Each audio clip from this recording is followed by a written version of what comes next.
This is the meeting of the Harwich Planning Board, October 22nd. My name is Duncan Berry. I'm the chair.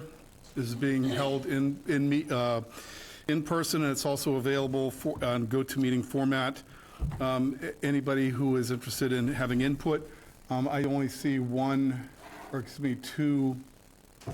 GoToMeeting attendants. We'll make sure to connect with you at the hearing when it opens up.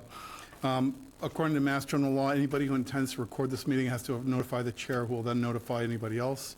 Does anybody need to record it? Because it's going to be on YouTube like in 48 hours or 48 minutes. Okay, I see nobody raising their hand. So the meeting I now declare open at 6:32. I would invite you to join me in reciting the Pledge of Allegiance. I pledge allegiance to the flag of the United States of America and to the republic for which it stands, one nation, under God, indivisible, with liberty and justice for all. Thank you. This evening we are going to be having a public hearing on the draft housing production plan. Town of Harwich has prepared a draft housing production plan providing an up-to-date information on local housing issues, identifying priority housing needs and purposes, and proposes strategies to address these needs. The Harwich Planning Board invites the public to participate and share your thoughts. It can be found at the LCP part of the harwich.ma.gov and at the planning department. So at this point, we are opening it to have our presentation by, yes. We need to have it, Matt, would you mind loading up the presentation? There we go. Perfect.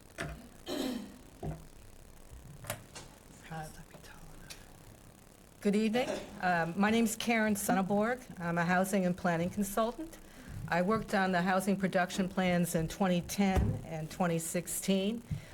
Here's another update, which also is part of the master planning process that you're going through in developing, updating your local comprehensive plan, and also embraces the work that was done by the Housing Trust as part of their strategic action plan. It's a fairly detailed and comprehensive document. I'm going to try to touch on the key takeaways. I know a lot of you have sat through this presentation before, so just bear with me. I try to get through it as quickly as possible so there's ample time for questions and comments afterwards.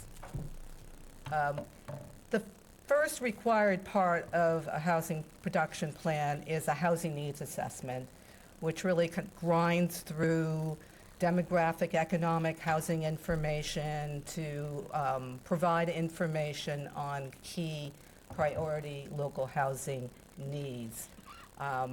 These takeaways just kind of show some important trends in the community. Basically, the Harwich is still growing. In between 2010 and 2021, there's additional 1,086 residents to a little over 13,300 residents, which is comparable to the greater growth that's statewide. Projections indicate the town's still going to grow, but around 2030 and 2040, the population will start declining.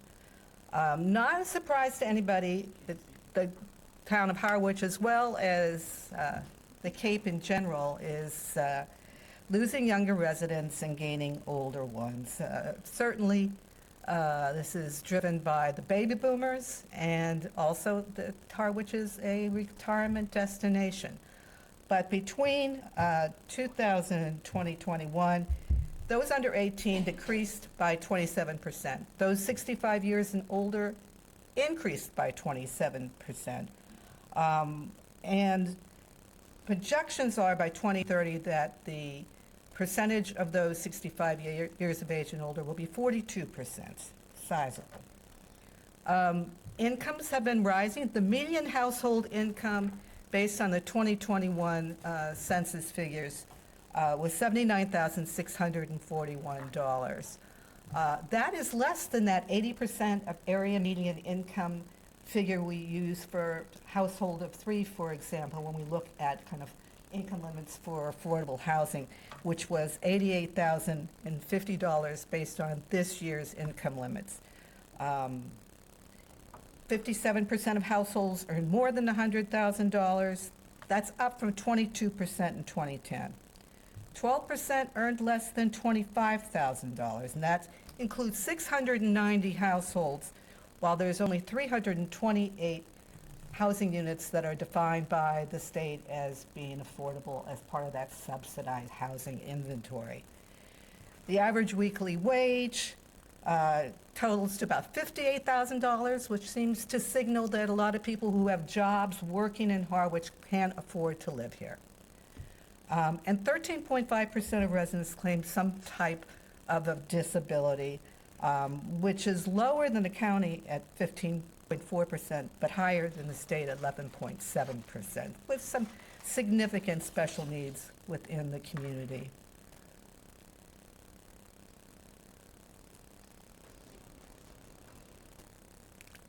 Just briefly on housing growth and occupancy, 61% of the housing stock predates 1980, which suggests that some units are going to have aging systems or structural issues, as well as potential lead paint, based paint that could be hazardous for young children. Some maintenance needs. Limited housing production. Hello? Okay. Limited housing production since 2010, only 232 units, new units, and substantial teardown activity. Between a third to one half of all the new units that are being built involve demolition and replacement activity. And importantly, the loss of year-round rentals since 2010 went from 1,110 year-round rentals to 826 units, or from 19.7% of the housing stock to 14.4%. Not the best trend you want to see. Owner occupancy is at 86%, and that's up from 80% in 2010. 89% of units were in single-family detached dwellings, only 4% in multifamily structures of 5 or more units, which does suggest some limited diversity of housing types in the community. Of the 6,581 year-round units that were counted in the 2020 census, 328 or 4.98% are included in this subsidized housing inventory that meet all the state requirements. Of those, 80% are rental units. This plan is being produced under housing production regulations, which means that if the town actually produces in any calendar year 0.5% of its year-round housing stock, which is the equivalent of 33 units for Harwich, it gets what's called certification, or some people call a safe harbor, from applicants who want to submit comprehensive permit applications to the town. If it produces 66 units, or 1% of its year-round housing stock, it gets a 2-year safe harbor. And I should emphasize that Harwich is in position to get this certification based on the project that the Housing Trust is doing at 456 Queen Anne Road, as well as the proposed 4th phase of Pine Oaks Village. So that's something where the town is in a position to really activate the results of the of housing production. And just in this chart, the percentage of seasonal or occasional units was, in 1980, 37.4% of the total housing stock. In 2010, it went up a bit to 40.5%. It went back to 37.4% in 2020, but that was based on a lot of people coming to Harwich and the Cape as a, trying to escape COVID. And then the following year, it went up higher than it's been before to 41.7%. So the trend is that besides that little glitch in 2020, there is a pretty stable but growing second home and seasonal unit count. Housing cost trends. So basically, housing demand continues to outstrip supply. Economics 101. Therefore, there's, it drives up prices. And this has been exacerbated by teardown activity and a loss of year-round units.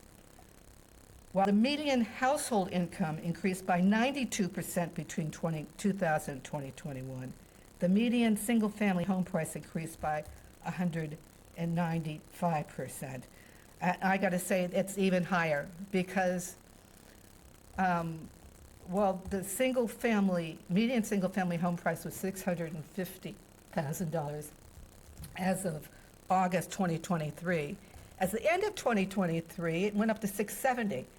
And I checked this week, and I'm fortunate to report, it's approaching $800,000 as of September 2024. So we have widening affordability gaps, and we have, I assume, correlated with that, more people spending far too much on their housing. So we have, at the $650,000 median price level, we're talking about an affordability gap of $318,700, which is a difference between the single-family home price and what a median household could afford. We got to add $150,000 to that gap now. Market rents are high too. During our study, we're talking about a two-bedroom unit, at least $2,400, requiring an income of $106,000. We're using the threshold that you shouldn't be spending more than 30% of your income on housing costs. That's kind of the traditional level of affordability. About 1/3 of households had cost burdens in that they were spending more than 30% of their income on housing, 14% with severe cost burdens. If you're looking at households below earning at or below 80% of area median income, 63% had cost burdens, and almost a third, 32%, had severe cost burdens because they were spending more than half their income on housing costs. So clearly, people are struggling financially in the community to stay here, and with rising prices, it's becoming ever more difficult. Putting various indicators of need together, we came up with a list of priority housing needs. One, to have a continued focus on year-round rental housing, where you can get focus on some of the more financially vulnerable residents, where there's subsidies available to kind of get target populations down to those not only at or below 80% of area median income, potentially at or below 60%, 50%, and even 30% of area median income, where there's opportunities to further diversify the housing stock, make up for some of the loss in year-round rentals. Almost all state subsidies are for rental. So if you want to leverage your limited resources, your limited CPA money, you do it through rentals, where there are multiple layers of financing subsidies available. It may be with the Affordable Homes Act that there'll be some more resources coming for home ownership beyond CPA, but the state subsidy piece has been a major kind of component regarding housing demand. Long waits for subsidized housing as well. We still wanted to include the need for some home ownership units. We clearly heard through the planning process and through the data that there's a need for starter housing. There's a need to bring more younger families into the community, keep the kind of social economic diversity. And we know from the seniors that there needs to be more options for downsizing. And there's been a real focus on not just developing affordable units, the capital A affordable units that meet all the state requirements, but also looking at attainable units for those who make more than that 80% of area median income limit, but are still priced out of the housing market. So where there are opportunities to have different income tiers in the housing plan, that's what we're trying to do. Integrate handicapped accessibility and supportive services into new development and support necessary home improvements to upgrade the housing stock.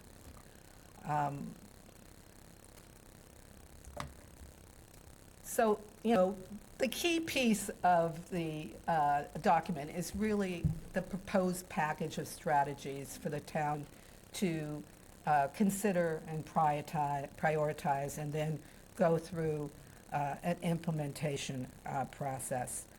One of the state requirements for housing production is that there be some inclusion of municipally owned property. So first off the bat is to continue to make suitable public property available for housing. And we have examples of that with the Old Bank Street Firehouse, which is being developed for several uses, including housing. The Housing Trust's RFP to develop 456 Queen Anne Road. That will include incomes from 30% to 100% AMI. It's rentals. And even the West Harwich Schoolhouse that is being developed into 10 rentals, and 3 which are affordable, but because it's a rental project and the permitting, we can count all those 10 units as part of the SHI. That's the other thing. When you're doing typically rentals, even if a proportion of the units are affordable, all the units in a 40B project can count towards the SHI, as opposed to home ownership, where only the actual units can count. Under this, we just provided examples where, under larger projects, there really is the opportunity to integrate several different income tiers around a range of needs in the community. And even there's, with developing a single unit or a couple units on an infill site or as a cluster, there's opportunities to include both affordable and or attainable units that will go up to, say, 120% of AMI. Still, a very important part of the housing plan is the ability of the town to really work cooperatively with developers on privately owned property. An example of that is the fourth proposed phase of Pine Oaks Village, which will also include, or suggested they will include, a range of incomes. But the way that the town can really interface with developers to agree on some terms and conditions of the property and maybe go through the friendly 40B process should be encouraged, including providing some resources.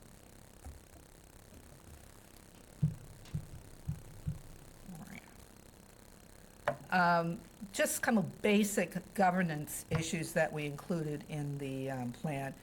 First of all, to conduct ongoing community education. So anything that's proposed that relates to housing, the community has an opportunity to learn about it and provide some input. To really be able to put a face on who is going to benefit from affordable housing. Capitalize the Harwich Affordable Housing Trust. CPC is an important resource. Historically, CPA money has involved 15% of its allocation for community housing issues. The idea of maybe investing a little bit more than 15% in this particular issue should be considered. The town has also established an affordable housing stabilization fund. And there are outside resources in the state and federal government. And potentially, we're going to, recommendations to develop a inclusionary zoning bylaw. And there are opportunities potentially to have a formula where developers can actually, instead of actually providing units, can provide funds to the housing trust for another project. So there are opportunities to grow the housing trust so it can be more responsive to issues as they arise. And better define local housing responsibilities. In looking at the missions of the Housing Committee versus the Housing Trust, there seems to be some overlapping responsibilities. Here is there should be some better definitions, so there's accountability on who's supposed to be doing what, with the object of potentially in the future of folding the organizations together and merging them into the Housing Trust, which has more powers, kind of a housing entity on steroids, because it has these extra powers. So that should be considered. The town is in the process of updating its affordable housing website, and the ability to be able to provide clear definitions of the Housing Committee's mission versus the Housing Trust would be helpful. And to monitor the subsidized housing inventory, not only to make sure that no units that are on the list are lost to the list, but also as new units become eligible for inclusion, all the requirements are met by the developer and all the documentation is submitted to the state.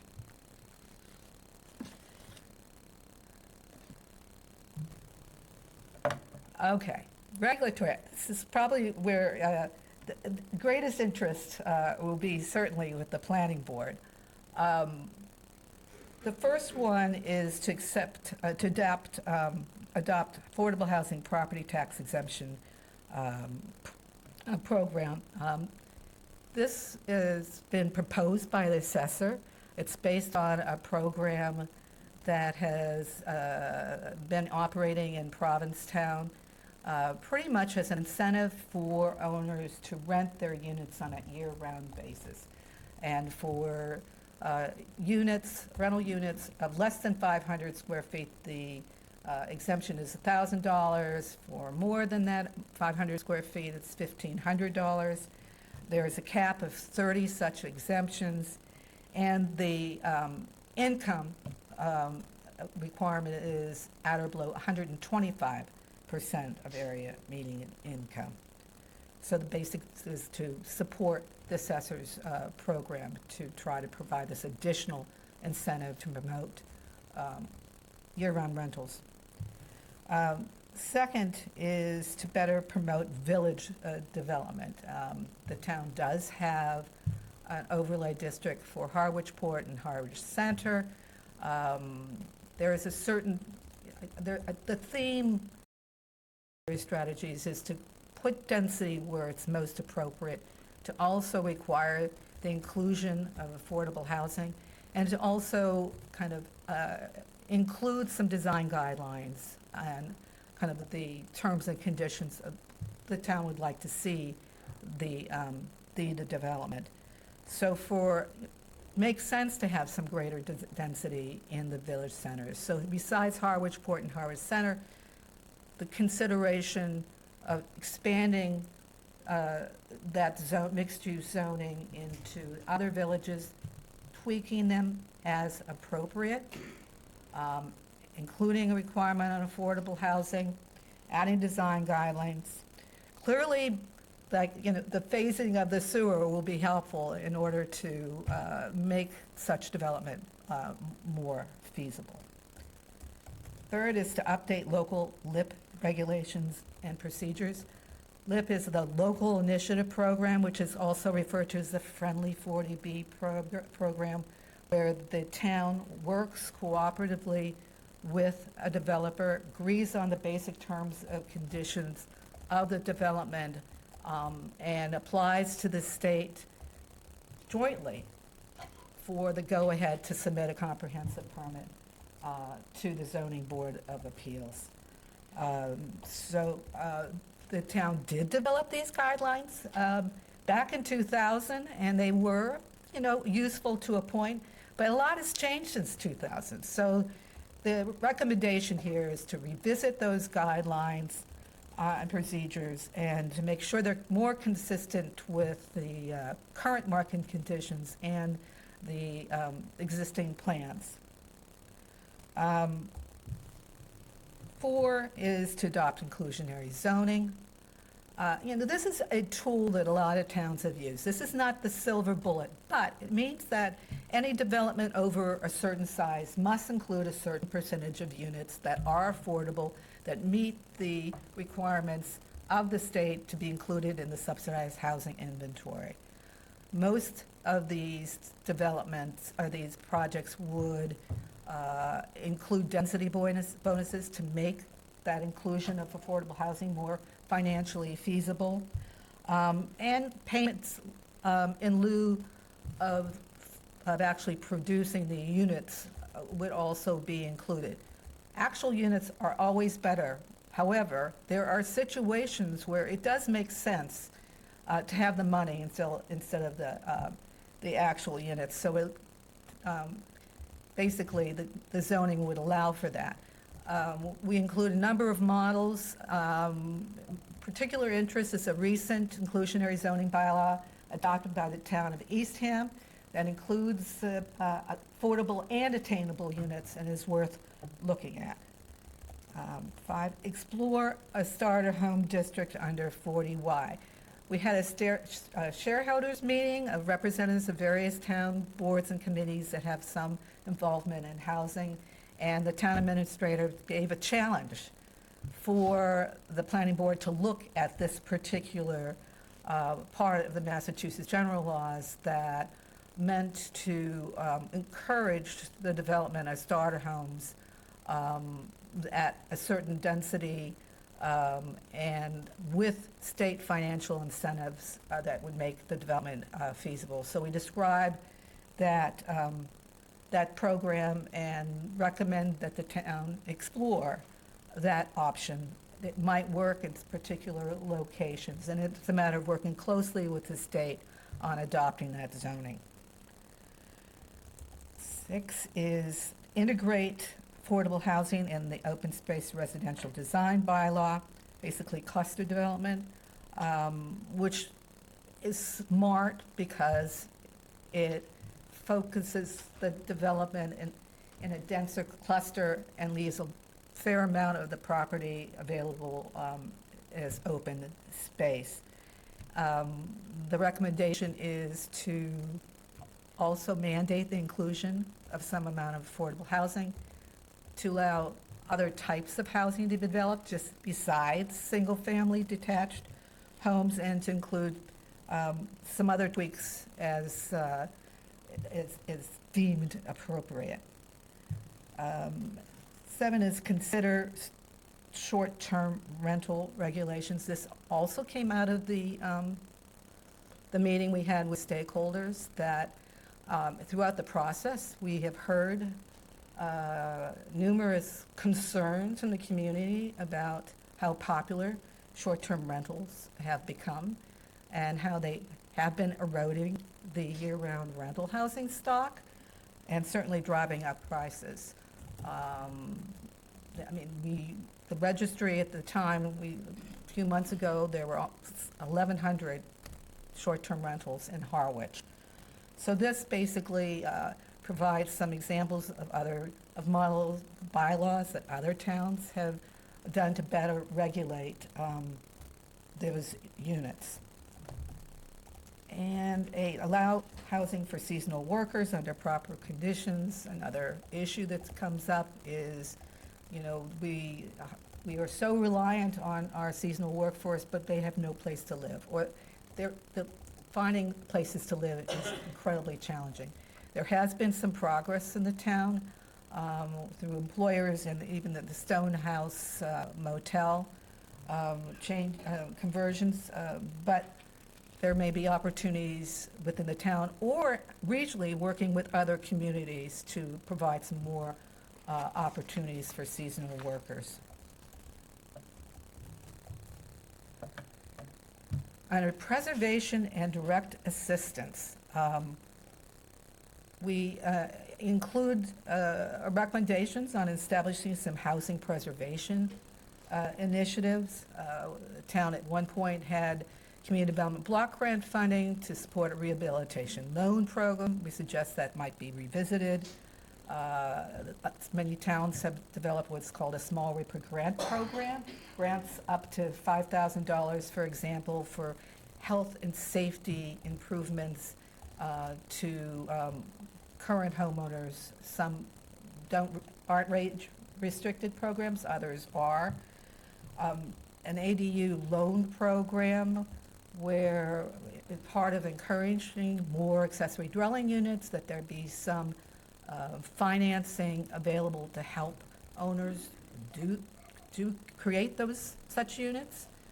And town back when was looking into a second-story program to provide some incentives for owners to create apartments above their their shops.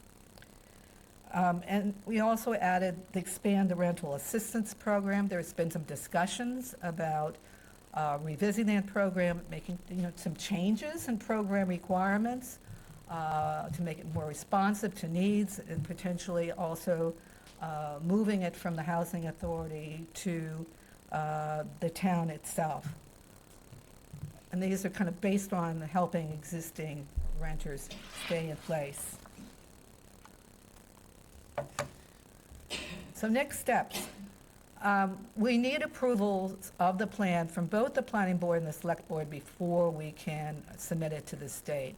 The state has 90 days to review it, but they're turning these approvals around pretty quickly, within a month or so. And then we have the draft available on the town's website, so people can check on that. They want to look into more detail on housing in Harwich and recommendations. So that was a lot of information really fast. I was trying to kind of breeze through it. But anyway, kind of open it up to questions and comments. Thank you very much. Would you like to follow up with anything, Christine? No, I want to, utilize the opportunity while we have the public here. If Right. anyone has any questions, and then also if any of the board members have any questions or issues. And, obviously we won't make a decision tonight, but we can make a decision at our next meeting. And, but moving forward, I think it's a great opportunity to hear from the public. Great. If you'd like to address the board, please come up to the front and give us your name and address, and we'll go from there.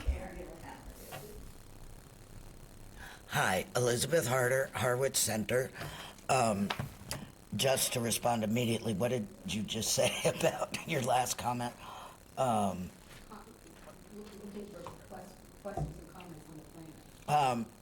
It was your comment. You can't, there's no such thing as you can't. I'm asking you not to approve this plan until after December 15th, because the state just passed a $5.2 billion housing bond bill, and that is going to change a lot of what this plan is going to include. So I think I'm asking that you consider waiting on it. Can you be more specific about what it is that is going to be included in after December 15th? Absolutely. And what the intersection is specifically with this plan? Just a couple of points would be helpful. First of all, seasonal communities. Hmm? We now are able to have a seasonal community designation, which is going to allow for a lot more room in terms of zoning. Elasticity, that's the word. But they're not releasing all the little details until supposedly December 15th. Being the state, I wouldn't hold fast to that date. But I mean, seasonal communities, all sorts of different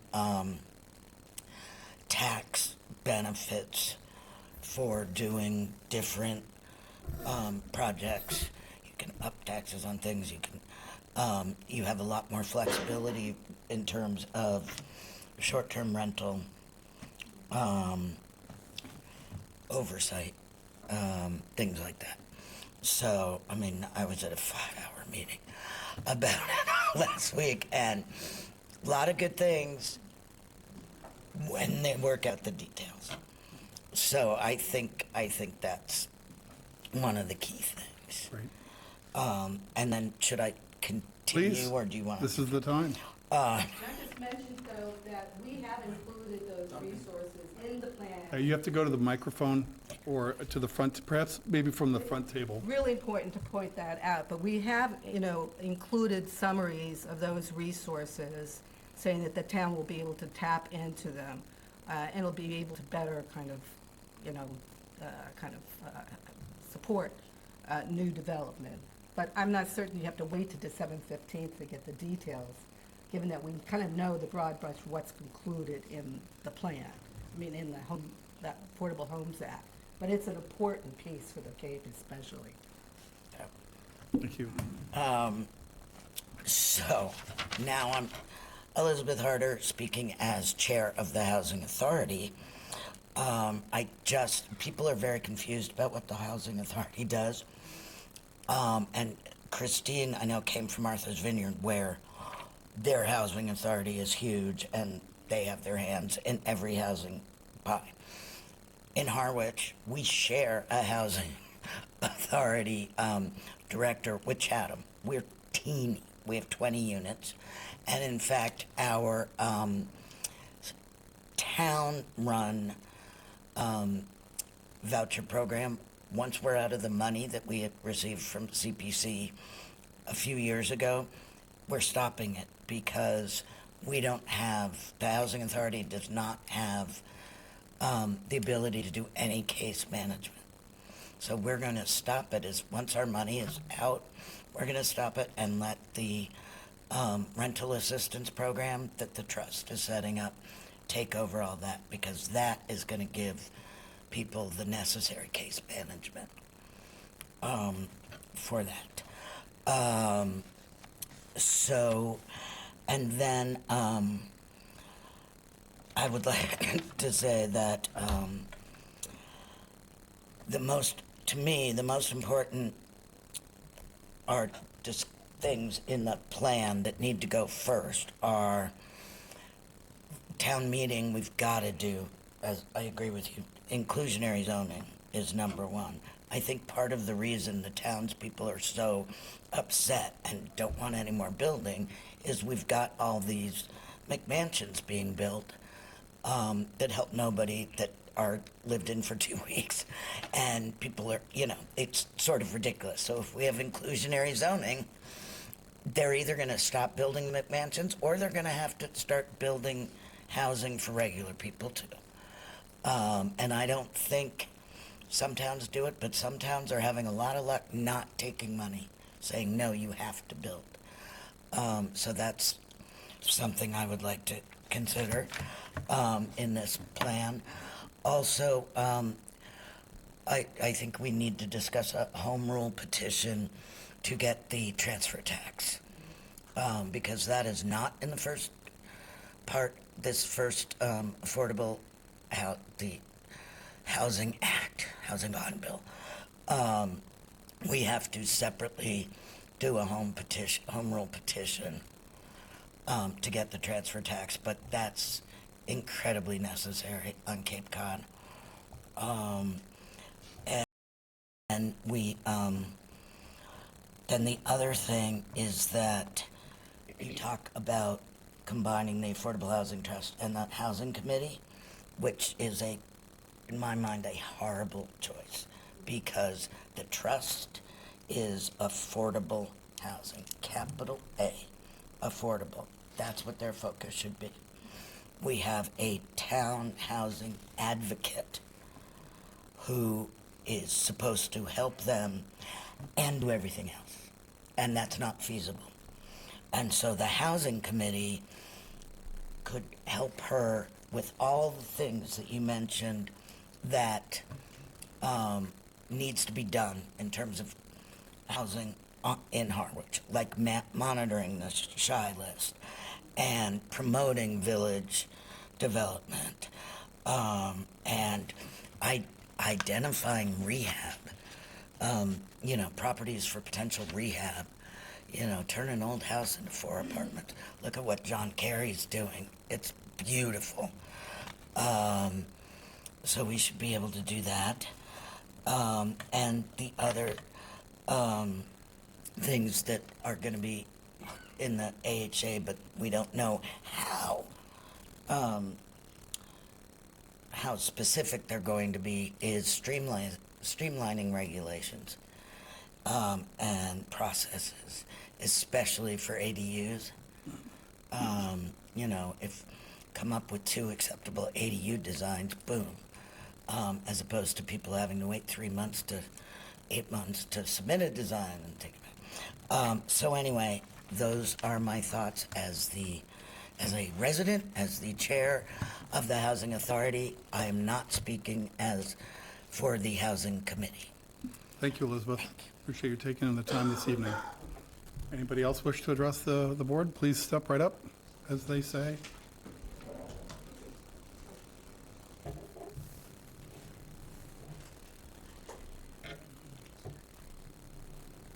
I'm not a resident, is that okay? I'm not sure if we have a policy on non-residents addressing board meetings dealing with local regulatory issues. I'm a community organizer for the CDP. Then I probably don't think we should be listening to you, but thank you very much for And coming. Our organization does own properties in Harwich. I don't That's know. great. That's So I great. can't make a comment then? I don't know, do we have a policy on that? I'm not aware. Because when we have town meetings, we have to take a vote on whether or not non-residents can have input. It's not a matter of if you personally own property here, that'd be one thing. This is a skin in the game issue. I So, think if they're part of a nonprofit that owns property in the town of Harwich. any I- objections from the board? None? All right, please, go ahead. Okay, well, my name is Mallory Anone. I'm a community organizer, and we serve the 8 towns of Outer and Lower Cape. We do work extensively in Harwich, and it's great to see you working on long-range planning and thinking holistically. And we think the town really needs to think about changing zoning and places for multifamily housing. They should overlap with places where the sewer will be available, because you're investing a lot in the infrastructure, and density is one of the benefits here. But that's not provided in your current sewer agreement, so addressing that should be a priority. It's also great and very reassuring to see considerations for keeping the robust labor force and addressing the need for deeply affordable units, like 1-bedrooms and studios for 30 to 60% AMI. And with regards to your goals for home ownership, it would be wonderful to see the planning board encourage the town and residents to decouple the terms home ownership with single-family home. Apartment and condo opportunities for ownership are wonderful options. With density, they preserve open space, and we've seen great success in places like Provincetown with this. And to that end, other towns that have prioritized buy-down funds to help preserve home ownership units on the SHI, especially to recapture homes with outdated universal affordability deed riders. That's been really beneficial. In reference to the governance and education in the plan, Harwich has a great affordable housing trust that takes their charge seriously. You have a dedicated housing staff in Brianna, as well as the housing committee. And towns that are making good progress with these have clearly delineated roles and are talking about housing as often as they can, in as many ways and venues as they can. It would be good to see Harwich have high-quality materials that are easy to find on the website. I know you're redoing the website, that answer project-specific questions, because these come up a lot from residents, and provide education, context, and background. The town should also be proactive in providing opportunities to engage with the public, such as office hours, community forums, board and committee workshops. And workshops are great to talk about what respective boards are working on and what they're hearing from residents, because this really helps to align vision working in silos. So we hope to see Harwich set the expectation that we're going to do housing, it's a shared value, and we hope you keep talking to the community, to all residents, about why it's a win-win for everyone, and you can balance a lot of the priorities in Harwich, like housing, wastewater, economy, and so on. Thank you. Thank you, Mallory.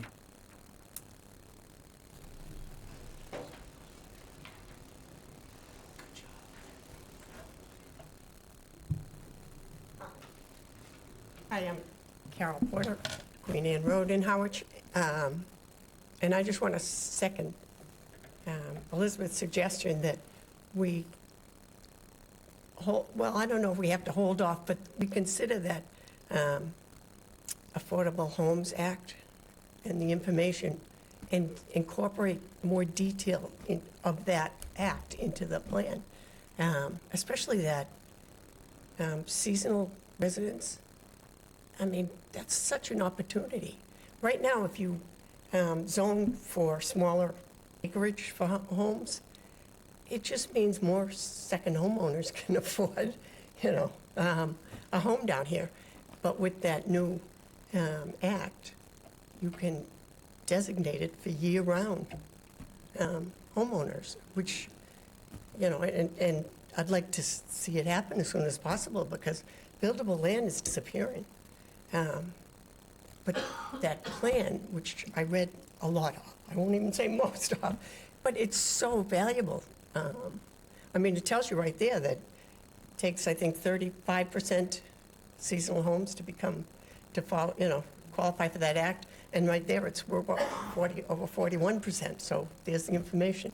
And it was interesting to note that open space, if you include the town open space, and all this information was in that plan. Hawks Nest, the Howard Conservation Trust, and the Howard Conservation Commission. If you include all that, we have 35% open space in Howard. And only 15% of our CPA funds go to affordable housing. What's the percentage that goes to open space? I always considered myself, back in the days when you could, a strict conservationist. That's how I voted, strict conservationist. And, so I am all for conservation, but it does raise the price of land. And, so we need to just include that in, what is our plan for open space in Howard? Just things to think about, include in the plan, but the detailed work was excellent. It's so valuable to have that at our hands, I think. So thank everyone. Thank you, Ms. Porter. who's part of it. Thank Thank you. Anybody else like to address the board? Please do.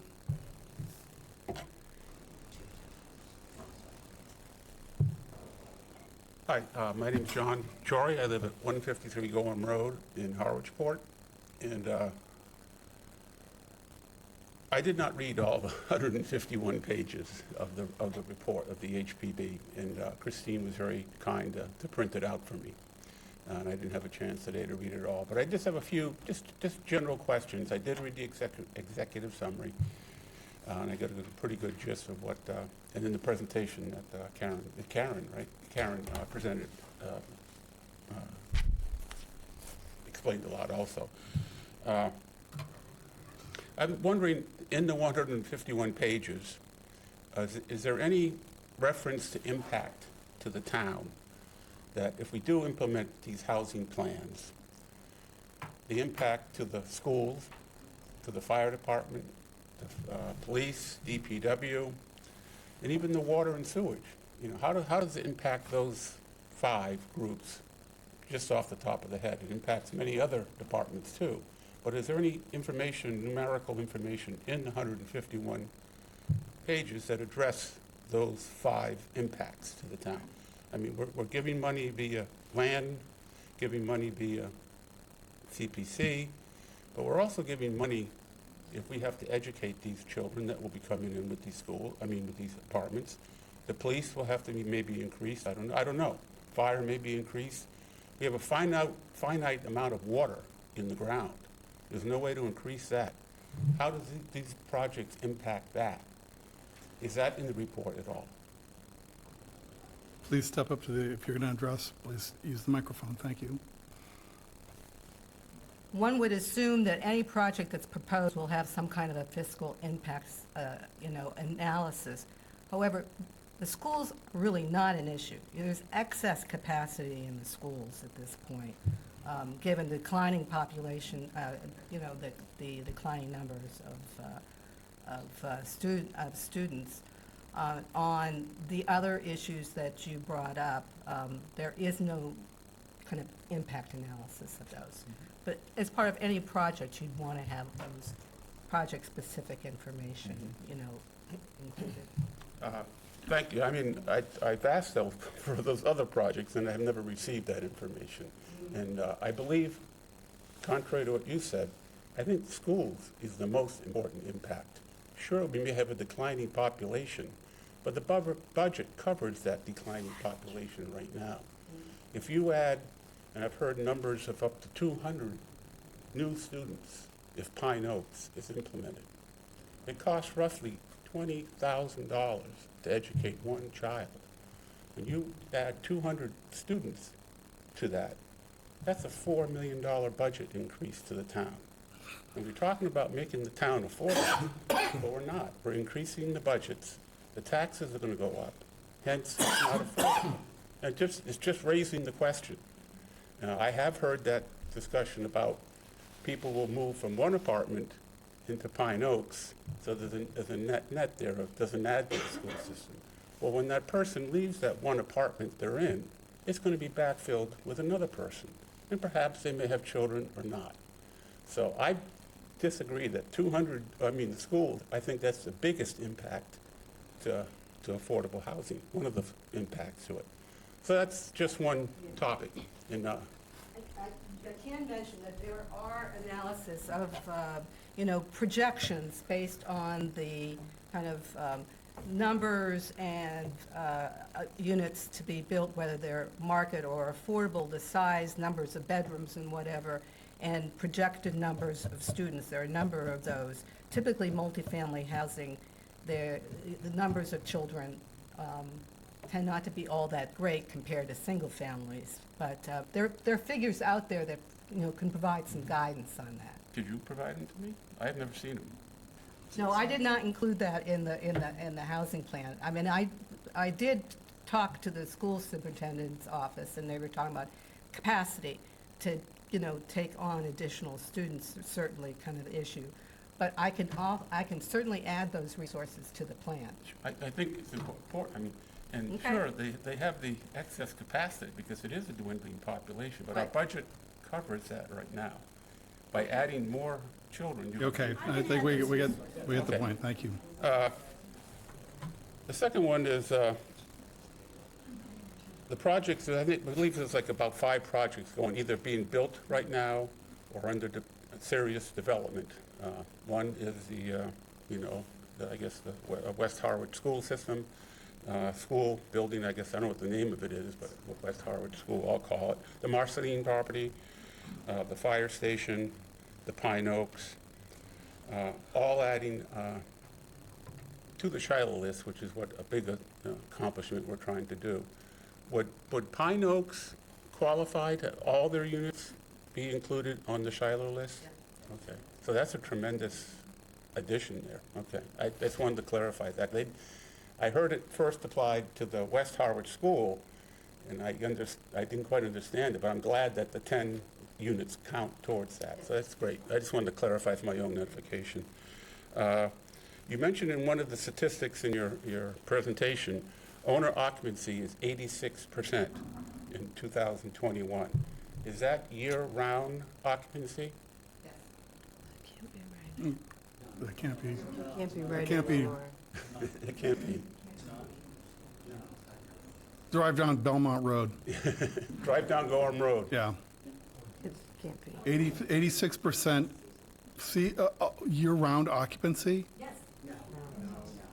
86%. Okay, well, Then we wouldn't get this. I wouldn't want to die on that hill. Is that 86% of, Of the year-round housing stock, 86% is owner-occupied, 14% is renter-occupied. Oh, okay, yeah. No, that was a different question, yeah, Different question. yeah.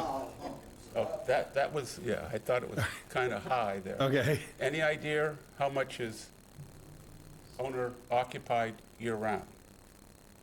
86%. No. It can't, Occupied year-round. yeah,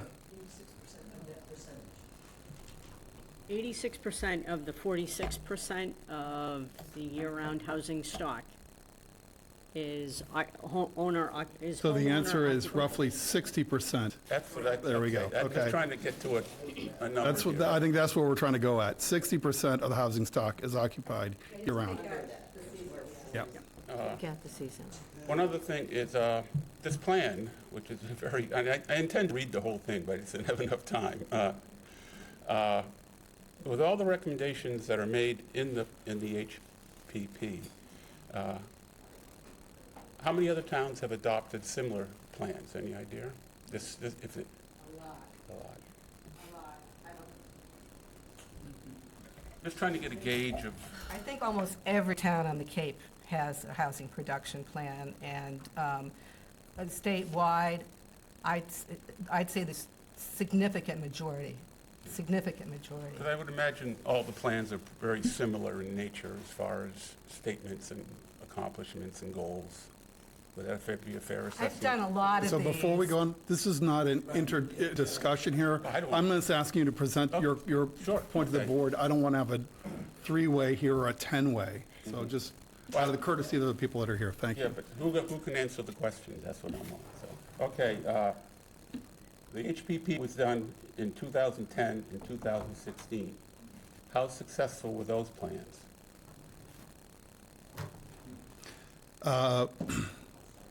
I think the question of the successfulness of the success of the plans is something that for the Board of Selectmen, not for the planning board to answer, because we don't track the data that way. We look at it on a case-by-case basis. So, but we redo these plans every 5 years or so, so Correct. we're kind of behind schedule in doing this, so that's why this may seem like an issue, but And housing is an issue across the Commonwealth. It's in the United States. The lack of housing production across the state is an issue, and it's particularly acute on the Cape and the Islands because of our seasonal economy, our second home industry. So the pressure is always there, and I think COVID in 2020 for the 2 years also just created a lot of situations that I think many municipalities just were not prepared to address, and has changed the demographics of the region. And so it is a struggle, but you're never going to solve the issue. It's just how can we address and chip away at the issue going forward. And these plans provide a really great roadmap for the towns and for the voters and for the residents and for committees and boards to help move these initiatives forward. Thank you. One last question. Who's in charge of implementing this plan? The select board? I believe It's everyone. It's really both the select board, it's the, administration. it's administration, but it's also the planning board if we're looking to change zoning regulations. Right. It's the Affordable Housing Trust, the Affordable Housing Committee, if they're looking to do programs and expand different programs and take advantage of what the Affordable Homes Act is now going to provide. So there are, the responsibilities are spread out throughout the town. And as voters, you have an exercised right to vote for how you want to allocate community preservation funds, how you want to support these projects or programs. So we all have a responsibility. Christine, comment just before we get off this point. Maybe one of the stumbling blocks is the idea of a plan this is really guidelines and options. It's not in stone, you will do X, Y, and Z.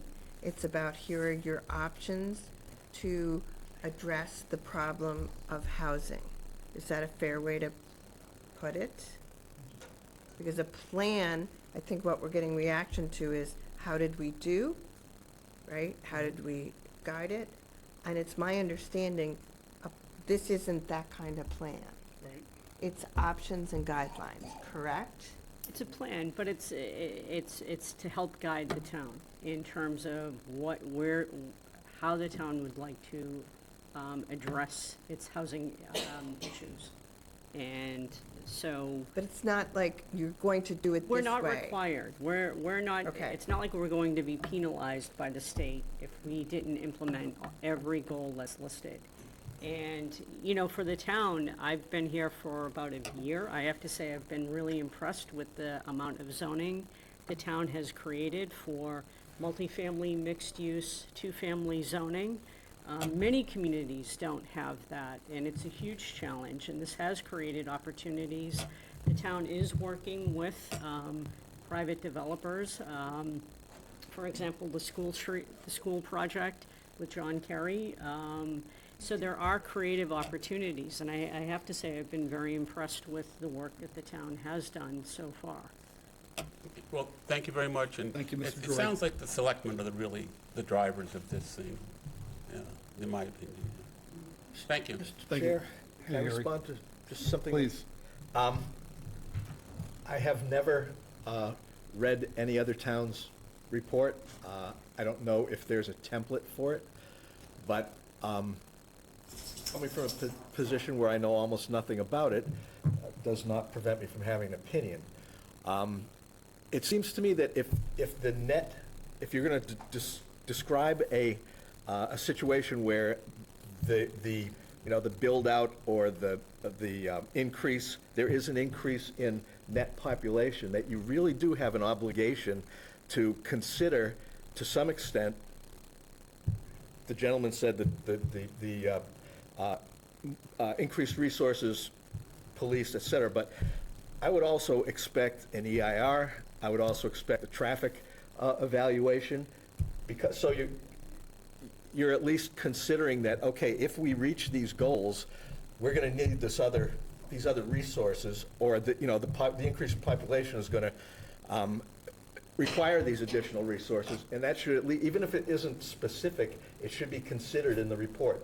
Even if it's just a paragraph at the end that says this situation will occur and will require further future evaluation, whatever. But I think those two things, the net increase in population can't occur without additional resources, and it seems like that's kind of something that's missing from what we heard. Thanks, Harry.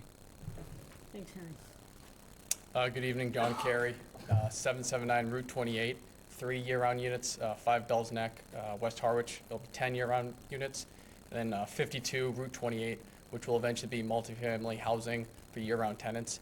I'm always the youngest people in these rooms, and if we followed your recommendation, Mr. Gormrod, in 20, 30 years, there will be nobody but me and then summer people. We have to build housing. We have to build housing for people. It just infuriates me that the idea is we don't want to pay for the education of children. We don't want to pay for more firefighters. We don't want to pay for more police officers because that might raise our taxes. Those are all offset by additional taxes that they would charge people who build housing. So the idea to not do this because we're afraid of maybe cost changing is upsetting to me. We have to build housing in this town. We have to. It will be so dead and remote in 50 years, it would be upsetting. Moving on, I want to support pre-approved ADUs and multifamily developments. I think it'd be fabulous for the planning department to put together something, whether it's 2 units or something that's pre-approved to make this process easier. I'm doing the 10 units in West Harwich right now. I have the most support from the town of Harwich. It is extremely, extremely difficult to get this done. I'm 3 years in, and every single week I have to work with another group trying to get something else approved. If you guys wanted more ADUs built, if you had a pre-approved plan, that would be a checkbox for all the different departments, that'd be if you wanted bigger, 7 units, 5 units, if you had something that was attractive, like the school, and was pre-approved, and I knew that if I had a piece of land that that could fit on, and I could build the school, that would make it so much easier. It is terrifying trying to come before a town like Harwich and get things approved. It's hundreds of thousands of dollars, and I could still get rejected. I am $1 million into the school, and Eversource is telling me I may not have power for over a year. That would bankrupt me. So this is the type of stuff we are dealing with trying to build housing for people that are not myself. I have a house. I bet most people here have houses. The people that are not represented are the people that don't have houses. So we have to do something. One other point, and I'll leave. A tax break, property tax break, would help somebody that owns year-round units keep it. It would incentivize them. I have 3 units in Harwich Port. It makes like $15,000 a year. I should sell it and make money. I'd make a lot of money to some person that wants a summer home, but I don't want to do that. If you guys could lower the property tax, that would incentivize me to keep that, because then I'd go to $25,000 a year. These 3 units are market rate. I don't take any affordable money, but they don't count towards your shy list. They should. I charge like $1,800 a month for 2 beds. That's below what the shy list would require. Tell me how to get this on the list. We should do that for all of these. People don't want to deal with the headaches, but if we had a housing advocate that could get these units on the list for you guys, it would cost you nothing. And there's probably hundreds of these. That's it. Please continue to support people trying to build housing here. And don't look after your tax dollars. We have to educate people. We have to have police, fire. The town will do great. It's a great town. That's what I have to say. Thank you. Thank you.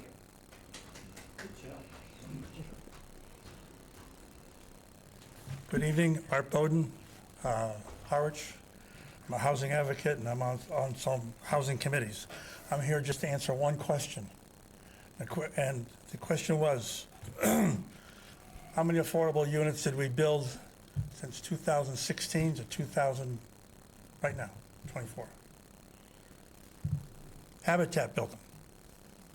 And I might be off on the number. They built 13 units in that time frame.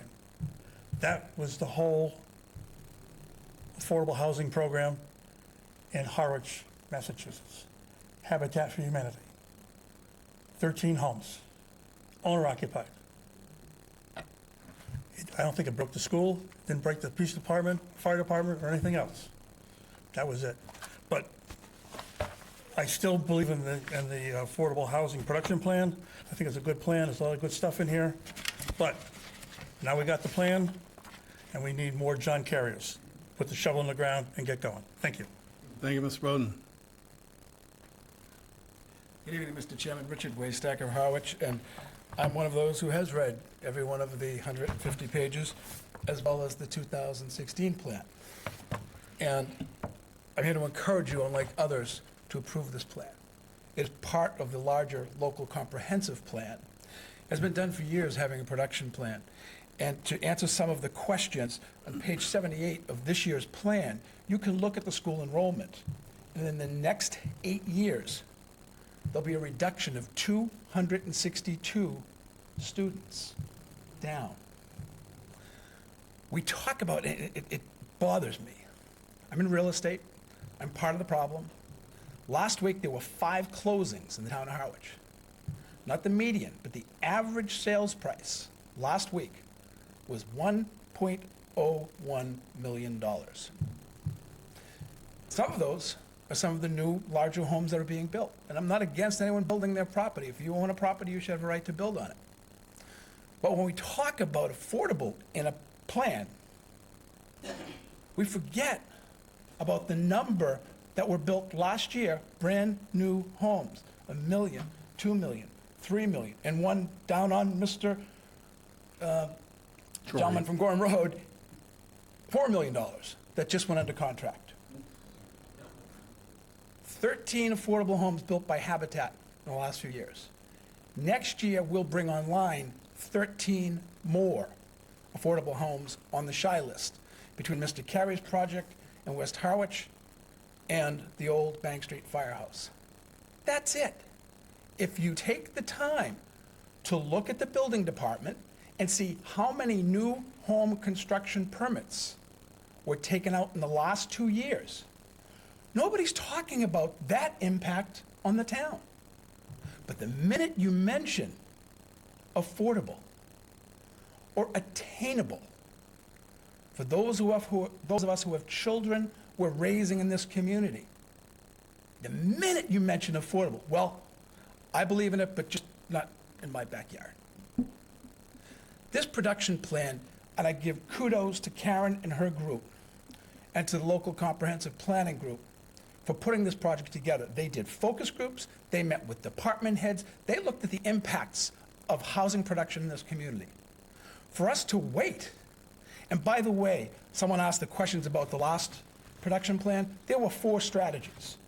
One of those was to hire a housing advocate, to work on working with private developers. Many of those strategies done from the 2016 plan have been completed. So I think it's important that you not wait. It's a plan. A plan can develop. And as the state allows more to come forward, we can adopt it. Mr. Chairman, I give you credit for what you've done with the planning board to look at planning for this community. And nothing says that as the state brings more programs on, that you cannot adopt and bring articles to town meeting. We, as the Board of Assessors, have already placed an article for next spring's town meeting, the affordable housing tax credit for people in this community. There are groups, there are committees, there are departments in this town that are working diligently to deal with the housing issues. But please stop saying, if it's affordable, well, the impact on the town, the schools, the services. Let's look, and I'd love to know, I'm sure someone will in the next day, how many building permits, and if I can through you, Mr. Chairman, to our Community Development Department, do you know that number of the amount of building permits in the last 2 years? Not offhand, sorry.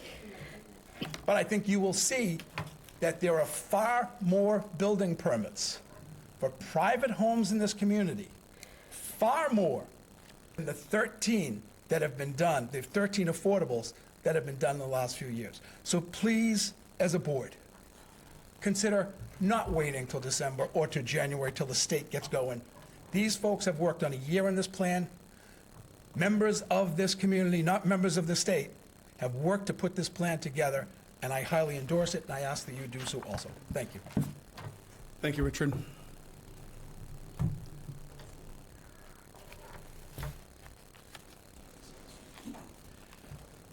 David Spitz. I'm on the Local Comprehensive Plan Committee.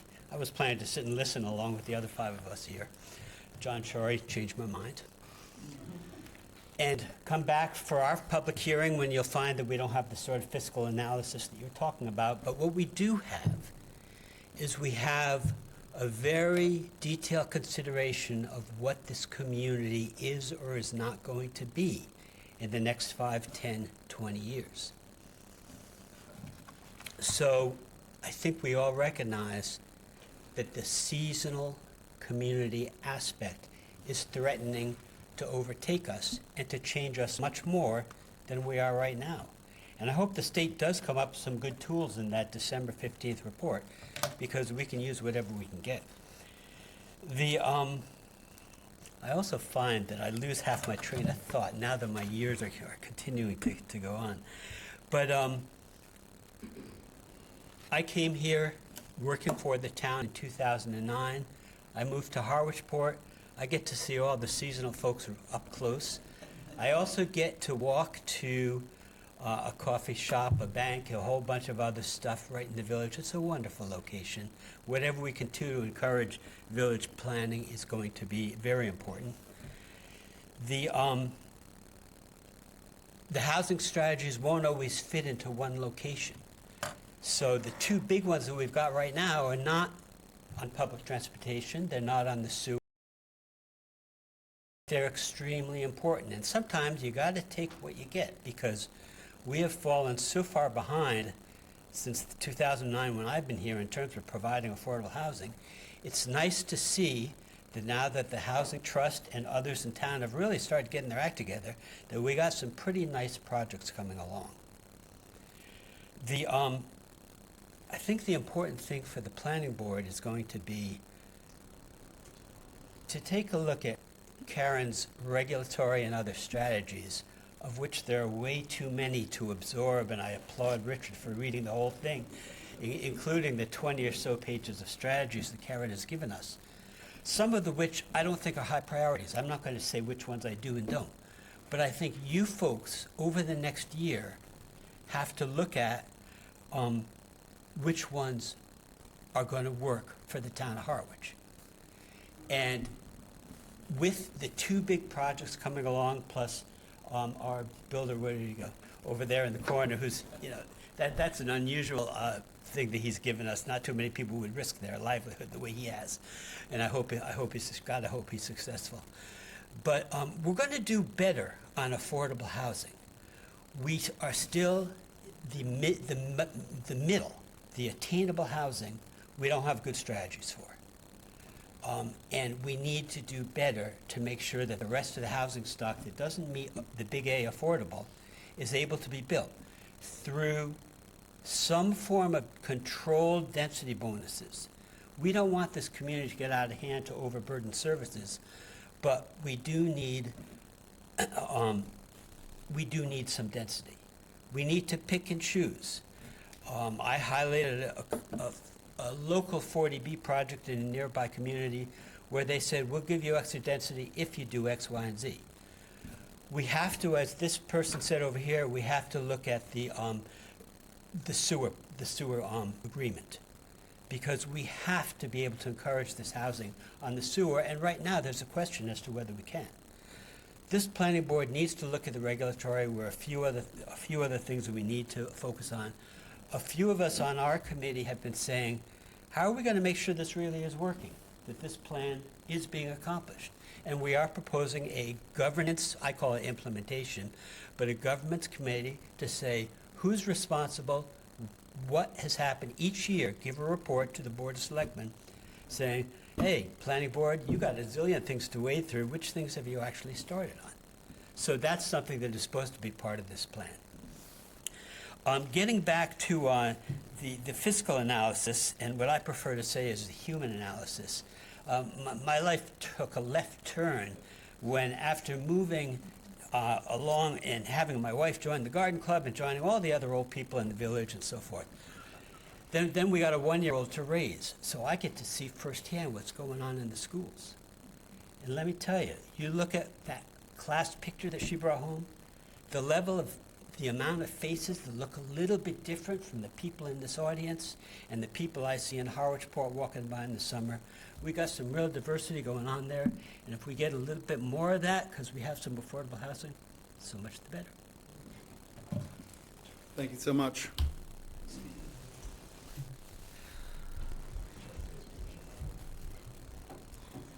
Hi, Elizabeth Harder, Harwich Center. I just want to point out about the burden on the fire department and the police departments. The burden on them is they can't hire people. They are grossly understaffed right now because the people they want to hire can't find housing. And if we don't start building this housing now, it's going to take 20 minutes for the fire department to get to your house. And it's getting scary because the teachers, it doesn't matter what size school we have. If we have 3 teachers trying to teach everybody, it doesn't matter how brilliant our chief of police is if he's got 2 other officers working for him. That's who the affordable housing is.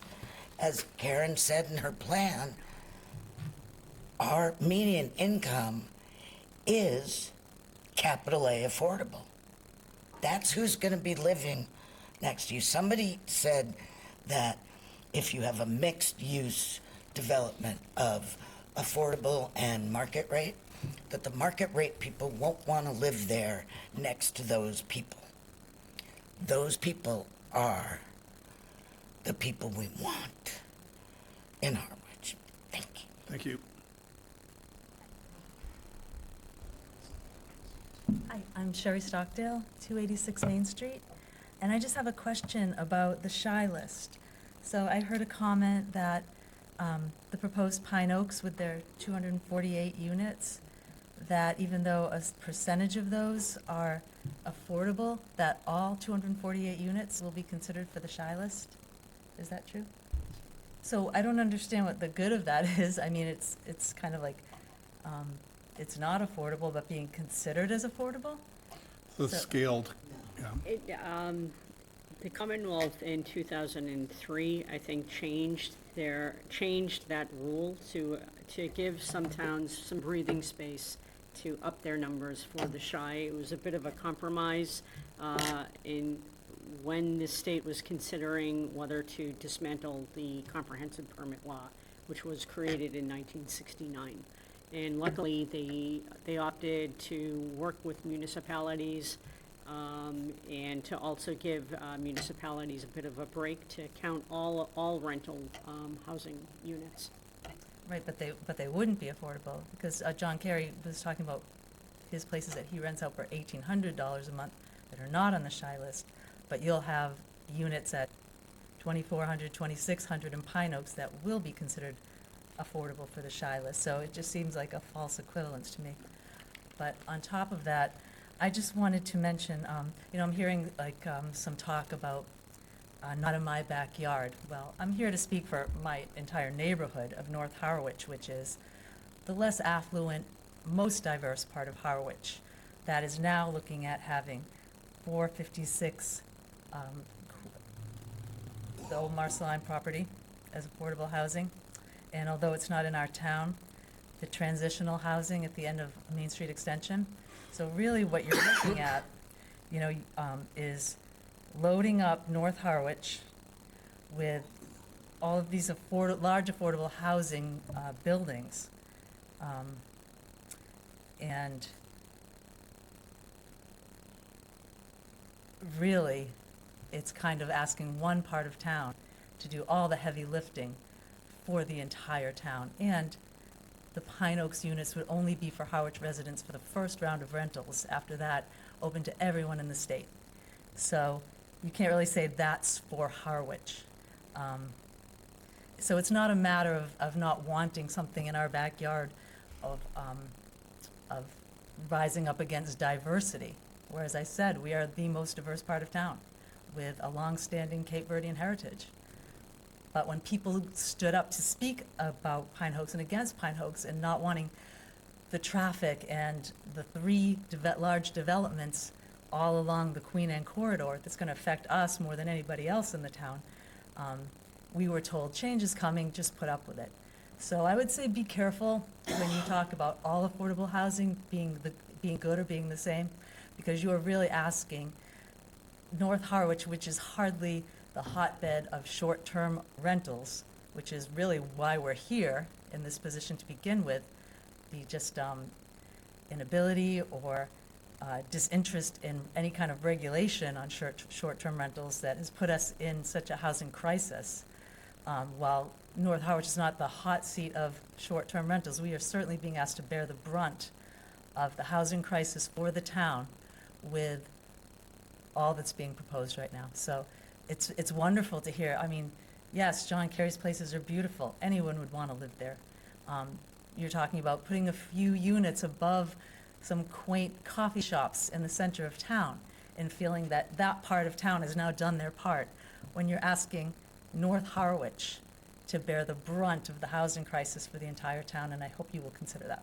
Thank you. Thanks, Jerry.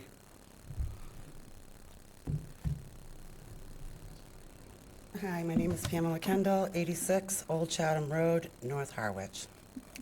I'm not very well versed in a lot of the presentation that she gave, but I would like to ask this board, are we going to remain a town of Harwich, or are we going to become a city of Harwich, as has recently happened in Plymouth, which also raises taxes?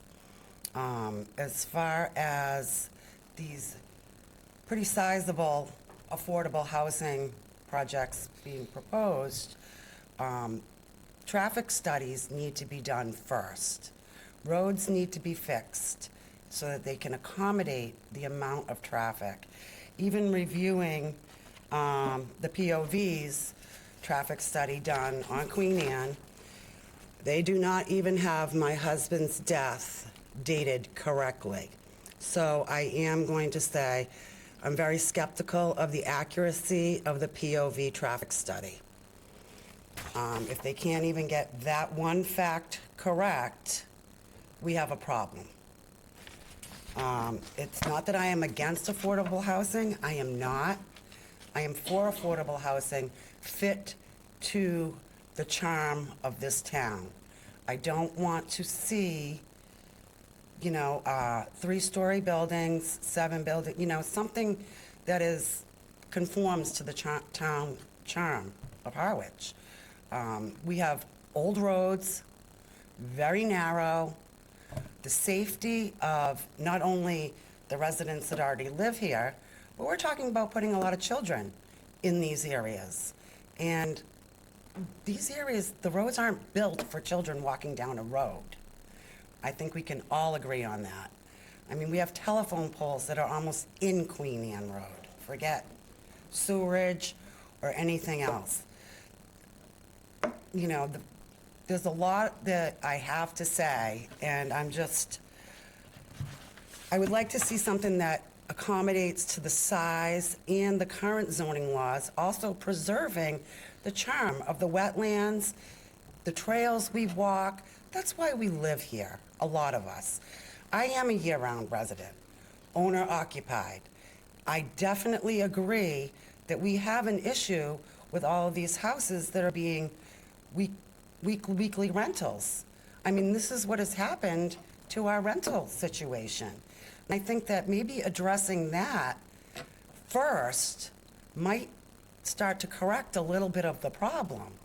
But putting these monstrosities in is just, it's not just the eyesore aspect, it's the safety aspect. Getting our fire departments and things down there on the roads that we currently have is not adequate. Now you're gonna dump a larger population into there. I have no problem with diversity. I really don't. We wanna build affordable housing in Harwich for our children, right? Are Harwich resident children going to have access to this first? Or is it, as she had said, only the first so many? And then it's open up to the whole state. I do kind of see an issue with that. The lack of jobs down here is another aspect of this. I know we're very seasonal, but businesses are dropping left and right. Mom and pop businesses are going out. Are we all just gonna work for corporations and live in major housing complexes? Is that the plan for the town of Harwich? I do ask. And the fact that they get a 50% reduction on their tax rate, I understand why, but is that making money for the town? I guess would be my question. I currently have almost 2 acres. I'm not even allowed to put a small house, like a tiny house, on my lot. And I could try to create housing for my own son that's 27 who still lives with me. But the safety is really an issue on a lot of different levels. It isn't just the police in that, it's the actual residents who are going to be living there. Is that a safe area for them to live? Are we gonna create more traffic congestion? And I absolutely was appalled to read the POV traffic study. And I really hope that this town has at least hired somebody or is going to be hiring somebody to do an independent traffic study, because I have one of my own. Thank you. Thank you very much. I don't see anybody else rising. I see a fellow named Mr. Nickman online. Do you wish to address the board? You're gonna have to unmute yourself. I can't hear anything. You're gonna have to unmute. I'm fine. I guess the only thing I'd mention is that. Could you just introduce yourself and give your address, please? I'm Jim Nickman, 14 Old Wharf Road. Thank you. Harwichport. And I find it interesting. It seems to me that we should always remember, maybe everybody does remember this, that in some ways, it's the lack of septic systems that makes it really hard to have affordable housing, because plots are just too expensive. And, and that seems like we have to keep working on that. And it seems like it's going to take too long in some ways, I worry about. But anyway, that's about all I would say. Thank you for your input. Anybody else? Anybody on the board want to make a comment about the plan? No? It's a lot. No? Oh, Patrick, okay, sure. Yeah, good evening. Thank you, Planning Board. Patrick Otten, East Harwich. About 2012, the East Harwich Village Association proposed a plan called the East Harwich Village Center. Has that ever been looked at? That suddenly was dropped and never heard from again. I would encourage people to take a look at that plan because it was about density, it was about complex, housing. So maybe there's something already in place that the town could look at. But on a larger note, yes, there's a housing shortage for Harwich. Yes, there's a housing shortage worldwide. But what's the other side of the story? It's a nature shortage. Why do we live in Harwich? We live here for the ponds, the estuaries, the seashore, and the woodlands. Is there ever going to be a nature shortage? There's only 14% of the Cape that is left undeveloped. Once all the nature is gone, who's going to be here enjoying what? Our seashore is 80% deteriorated, our ponds are 40% deteriorated, and it's going to continue. Everybody wants to have a traffic study before housing is being built. Why not do a nature study before anything is disrupted? There are 438 species listed on the state's endangered species list. Has anybody ever surveyed any of these lots before bulldozers and dumpsters come in and start clearing land? Where are the box turtles? Where are all those rare species that we need to have a sustainable future for Harwich? So I'm just putting in the other side of the story, hoping we can also balance housing as well as nature. Thank you. Thank you, Patrick. Anybody else? I wanted to make a couple of comments. I've not read the, oh, we do have one more. One more, sorry. Okay. Thank you all. My name is Paula Miles. I live on Main Street in North Harwich. And I wanted just to address one thing. Mr. Shorey mentioned the commodity of water and the impact of a large settlement that would be tolled on our water system. And I wanted to say that we don't yet have a site plan for this development. Until a site plan comes in, no one can go in there and see the plants and the animals. No one knows where the boundary of the wetlands are compared to the buffer zones or the uplands. Until we have the site plan from POV, we won't know how to do that. In the meantime, we won't know how to make porous driveways and parking lots.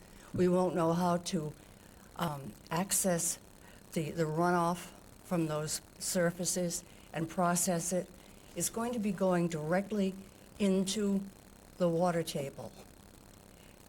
We have Title V only septic system in that first phase. That Title V, where's the effluent going to go? How is it Just a going to be reminder, we're talking about processed? the housing production plan, not a particular development, so. I'm talking about this particular development. I know, we're talking about the housing production plan, not a development. Okay. Not any particular, those are being fielded at the select board, All right. so. So I'll just leave it at my question. Where is our site plan? How do we begin to make our plans and to make our secure future? I believe there is a delay on that we're, I think it's, I haven't followed, I didn't miss the last select board meeting, but I think it was one We have an before. extension to That's November an 1st to extension. submit a letter to the state. So that's It's where on we're at. it's on a pause at this point. All right.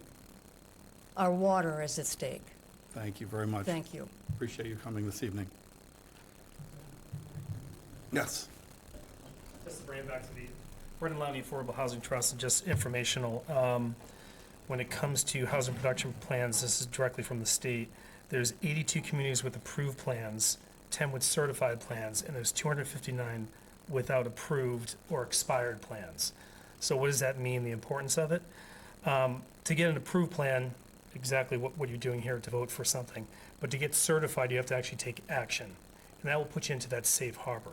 If anyone's interested in finding out the safe harbor information, it's 760 CMR 56.03.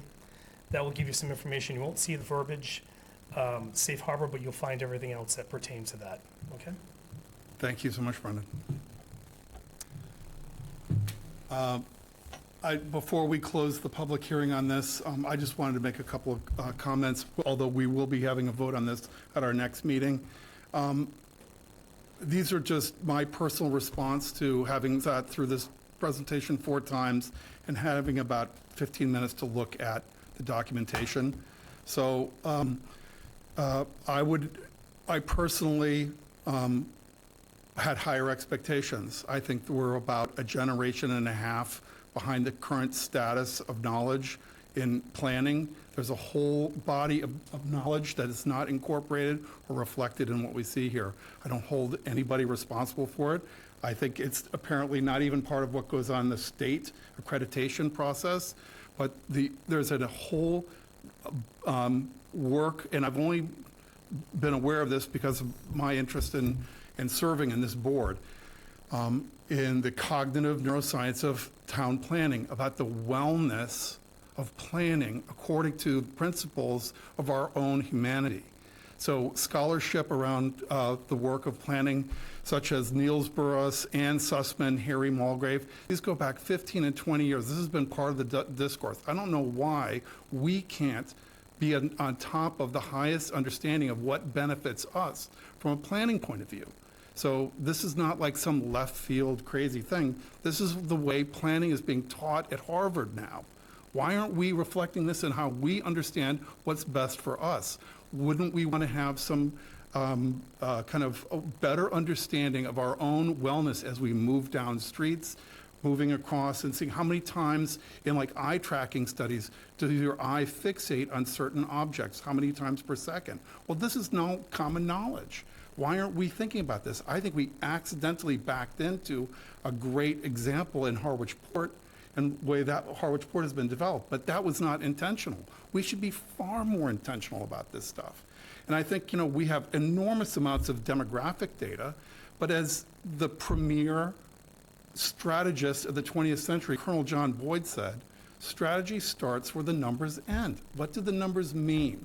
What do the numbers mean for our quality of life? Where's the qualitative analysis here about what is unique about Harwich? To me, a lot of this reflects what the state wants to see, but not what necessarily is coming from the grassroots out of Harwich. Like, what are the unique conditions about what our requirements for, let's say, density would be? I think those are important. We can hear people talk about North Harwich and the density issues that they face. I think these are real concerns that people have. Whether or not we address these is like, that's on us, So to me, those issues are things that, and to me, a plan is the expression of a set of goals with metrics about meeting those goals, And so to me, I don't feel as though maybe I've got the wrong idea for a plan, but what you were saying earlier about guidelines, I see guidelines. So if this is what the plan is, what the state needs to see, that so be it. But I think we are capable of so much better here. Oh my God. This is not a heavy lift. Understanding how it benefits us to understand how it is that our senses are engaged when we move, our, auditory, olfactory, tactile, and to Patrick's point about how we experience green. The presence of green in our towns and villages is an important thing. It makes us feel automatically better in an unconscious level, down to like the perceptual milliseconds of recognition of the presence of a color. This should be part of how we think about things, I think. So, and then there are economic issues that I feel that Mr. Jory brought up. I think these are just simply considerations of knock-on effects. So if we propose X, what are the intended consequences? What are the unintended consequences? I think this is all part of a plan that I would consider to be like comprehensive and engaging and what have you. So, Well, those are my reflections on this. I look forward to digesting it and having a further conversation and moving on to a vote in 2 weeks' time. With that, I would like to entertain a motion to close the public hearing. So moved. Do I have a second? All in favor? Aye. Passes unanimously. Thank you very much. I hope nobody took anything personal from my remarks. They're simply observations. We move on this evening to the public meeting, and if you are to continue, I urge you, we only have some more business to conduct here. I just urge your conversations to go in the hall. I'd like to hear what you have to say. The public meeting now continues to case number PB 2024-28, 14A Old Wharf Road. Approval not required. A&R owner James R. Knickman through their agent David A. Little, PLS, Ryder and Wilcox, seek endorsement of seek endorsement combining 4 lots into 1 lot. Approval not required. Plan entitled Plan of Land at Harwich, Mass. Prepared for James R. Knickman, scale 1 inch to 40 feet, dated September 25th, 2024. Prepared by David A. Little, PLS number 34620, Ryder and Wilcox, pursuant to Mass General Law, Chapter 81P and Section 400-9 of the Code of the Town of Harwich, for property located at 14-A Old Wharf Road, Assessor's Parcels Map 16, Parcel M1 to B1, Map 16, Parcel M1 to C, Map 16, Parcel M3, and Map 16, Parcel M2. Properties located in the residential medium-density RM zoning district. Sir. Hi, I'm Jeff Cronin. I'm from Ryder and Wilcox. I'm representing Jim Knickman for the A&R today. And Mr. Knickman is here. Hello, Jim. Thank you. The A&R plan combines Lot 67 from Land Court Plan 10688B, which is map 16, portions of parcels M1B1 and M1C, with land described in deed book 2649, page 147, map 16, parcel M3, and land described in deed book 31756, page 223, which is map 16, parcel M2. The total combined area contains in excess of the 40,000 square foot minimum lot area and has a minimum of 150 foot of frontage on Deep Hole Road. Basically, thank you, and if any questions I can answer for you tonight, I would be more than happy. Yeah. Why do you need it? Why do we need it? Why are we combining? Because Mr. Knickman is trying to put another garage on his lot, and he owns all of these lots, and he wants to do that, and I believe a gondola maybe as well. So we're combining all the lots. A gondola, like? I mean, excuse me. Am I in, yeah. Not a gondola. Am I in Italy? Where am I going? Gazebo. Excuse me, I'm tired. That's okay, sorry. Been sitting down We here made for you a sit while. and listen to that. Okay, so this is Sorry about that. this is to make a more buildable lot, It is is that to make a correct? more buildable lot, yes. That's the intent? Yes. Okay. Okay, You thank said you you for had that. 150 feet on Deep Hole? Yes. I don't see it on this, unless there's the outline is a little different. Let's Yeah, see, I on the don't large, see- is it I reflected in the thought large they- map? This one? The frontage was from Old Wharf Road, It's from Deep Hole Road. because I don't see it off of this. Yeah, because I don't see that listed. Maybe you could show me, or maybe there's a line that's drawn improperly. Right here.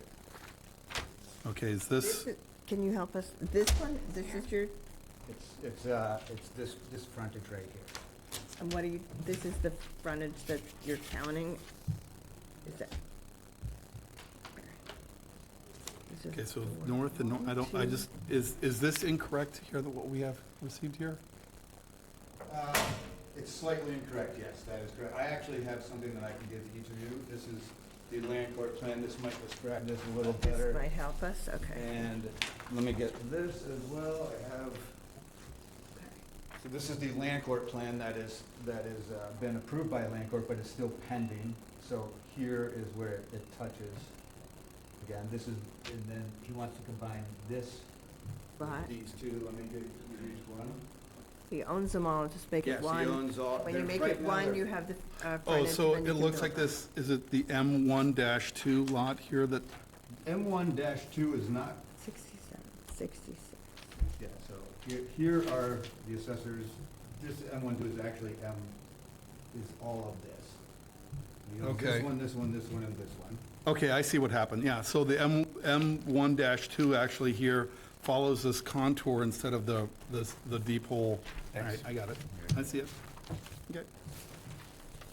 And that land court plan that I just handed to you is the one that divides that redivides the registered portions of property that he owns. Okay. And that, This is to be filed. This is ready to go. Is that correct? it's ready to go. It's pending right now. Mr. Nickman is gonna have to finish this little process. We're not exactly sure, but he's gonna, with Bill Kroll.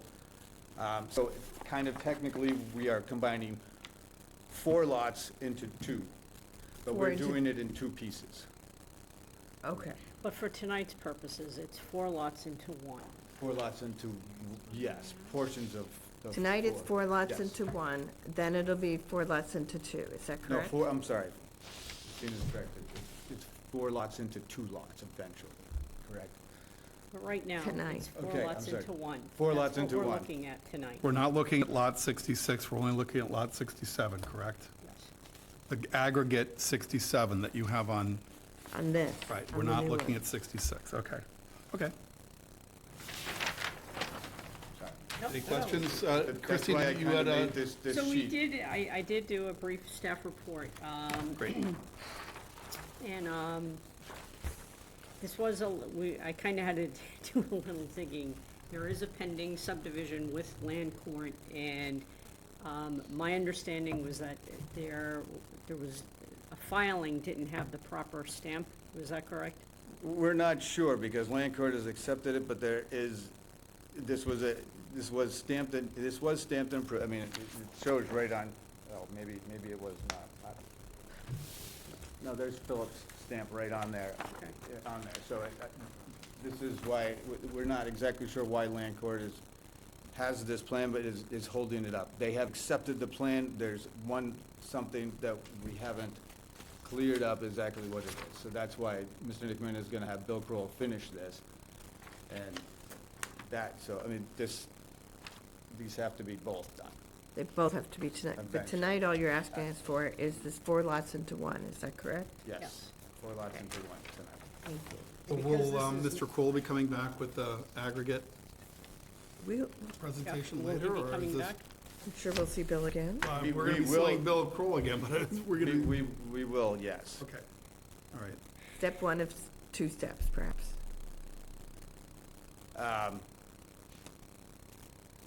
So, I mean, so we can combine, that's okay. Yeah. It's just for clarity. it is Okay. that, yes. Okay. Okay. So this isn't a subdivision of land per se, it's a combination of lots. And also because the applicant does own the other parcels, I didn't see an issue with moving forward to help move this process forward. And so, but any development will need to be reviewed by the Conservation Commission. Any permits or anything, development permits that are pulled will need to go through the Conservation Commission due to the number of wetlands, the cranberry bogs, as well as there are 2 rivers that are also on the property, or streams, and so there are restrictions in terms of either no development of 200 feet or no development of 100 feet on either side of the waterway. So just to be clear on that, to the applicant, so, but so the board can vote to endorse the A&R, and that would be my recommendation to move forward. Okay. Any further questions from the board? So is there's one of the small lots has the existing dwelling and it's accessible by a dirt road, right? Yes, the driveway is off of 14 Old Wharf Road, and it was pre-existing because it was built in the 1800s. Is the lot above it, the other small lot, is that a buildable lot by cov- itself? It's covered in wetlands, so no. Probably not. All right, but, okay. Yeah, that's all I wondered about. Thank you. No questions from me?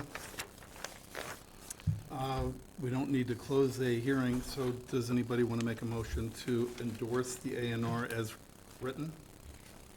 I'll make a motion to endorse the A&R as written. Have a second? Second. Have a motion and a second. Any further discussion? All in favor? Aye. Aye. Any opposed? No abstentions? It's unanimous. Thank you very much. Thank you all very much. Appreciate it. Thank you, Mr. It's a little Nickman. confusing, sorry about that. That's okay. Okay, update? Can I say something real quick? Yes. First of all, thank you. But second of all, part of my interest here is I hated getting seven, so every year I'd get 7 bills to pay, $10 for this and $2 for this. And this seems more efficient, I must say. And my aim of buying this land was to protect this property. I was really afraid somebody was going to come in and build on it. And so I appreciate you're at least letting me build a gazebo as we go along. And not a gondola, unless you want a gondola. Appreciate your desire for efficiencies and economies. I'm sure that the assessor's office will be thrilled at the ease of billing from here henceforth. He has 4 municipal lien certificates right now. Okay. All right, thank you, gentlemen. Thank you. Thank you very much. You sent us the minutes. Do we need to approve them? I did send the minutes. Are we ready to approve them? I'm If ready not- to approve it submitted. Any other Yep. questions? No? That's for the last week's meeting? The last 4. Last 3. Had a lot of them. No, it was for August 6th, August 20th, and then September 10th. We haven't even hit October yet. Okay, I was going to say, I wasn't here last week, but I think I was at all the others. That's okay. Yeah. Okay, do you want to do a motion, or would you prefer to wait? I'm We happy. get them. I was, all right, I'm good with them, but Okay. Yeah, let's have a Let's motion. get let's do it. motion to accept the minutes. Second. All in favor? Aye. Any opposed? They are passed. And you have update on the open space and LCP and, Yes, I will make every effort to make sure you have all of those documents, and I apologize if there was any confusion. I just did, so I will make sure everyone has copies. If you'd like hard copies, please let me know. I'm I'd happy like to a hard print them out. copy, please. Thank you. Absolutely. Just a general comment before we leave all of these topics. I think there's almost this split between what a plan should be and what the state requires, or what box we're trying to check. And I think the discussion tonight supported that people don't know what a plan is. And is it guidelines? Is it options? And to Duncan's point, shouldn't we do better? Well, I think Joyce, it would have been great to have Joyce tee it up. She couldn't be here tonight, and to kind of present the local comprehensive committee's point of view on it. That would have been, yeah, that one, and then this, it's That like was a a, missing piece, and right in between here, this chunk here that we got was, I think, incoherent from the point of view of what we entertain here in terms of the granularity of dealing with, property rights and land use stuff. It's like, to me, this is so abstract and so boilerplated. lady, yes. Yeah, that I just was like, oh my gosh, I could never get away with giving a client that kind of work. I mean, to propose for a strategy, that's not a strategy, it's guidelines. With no offense, it is, that was why I said, what's new? When Right. I came in to say, what do I need to read that makes this about Harwich? And all our questions tonight were about Harwich, right? And this was more, everybody plan looks like this. And I think the public's trying to say to us, do a better job. Right. Well, and I think also, like, didn't do her well to mispronounce locations, names, and location spots. I mean, there was like confusion about in town. I mean, this is ostensibly the job at hand here, was to get to know what our conditions were. So, anyway, I was just, I was candid with it, so probably didn't make any friends tonight. Well, and all this stuff is coming at once, and there are 2 or 3 big projects. I also want to give, as the planning board, we should take credit for the firehouse. These are all the things that came by us, the school, Right. the Harwich Center, the apartments. All this stuff wasn't going to happen without us And pushing the it zoning through. amendments that Right. you've done. Zoning for the amendments, She we also did the missed ADU. She missed a whole special planning, or whatever it is, special district, overlay district, the town, one yeah. in West Harwich, and Yeah. that one was missed. By the way, if you guys didn't pick up on it, he said 52 John Kerry said 52 Main Street. 52 Main Street is the old rectory to the church, which means he's purchased that, and he's gonna develop that. So that's gonna be another another housing, whatever it is, adaptive reuse. We were his first and biggest Right, so it's like, proponents. this is gonna be, I'm expecting him, he's gonna probably have to, well, he's certainly gonna go before zoning board of appeals, but he'll certainly be before us again. And the track record will be interesting. Yeah, interesting. So it's like, I think the thing is, it isn't really guidelines and options. People are looking at it differently. Yes. We should respond to that. And where 3 major big things are rolling in at the same Right. time. Mhm. And so There was definite we are confusion. in confusion city. Right. So- 3 people talked about the Mid-Cape plan tonight without any, and the way I look at it is, you know what, vent, this is fine, it's okay, I know you don't like that. No, Because you've been here all day. No, Confusion factor. members of the public are welcome to speak. I do think it was important to say this was really about the housing production plan. We're not here to Right. talk about specific projects. Right. Although I think the timing, I think that is, there's a reaction, and that's okay. Right. I think people, this is all part of the conversation, and I tend to agree with David. When it comes to housing, sometimes you have to take it where you can get it, and you've got to, just be flexible and compromise. And Harry, to your point, there are serious fiscal implications, but there are also fiscal implications that, there's a cost to doing nothing, and not to take action or to And I don't think be that's progressive. anybody's intention. It's just. No, I'm not, and I don't mean to. But there are 2 speeds of change. Yeah. I think we have to acknowledge the fact that Harwich itself now is over 50% of the housing stock is second homeowners, Mhm.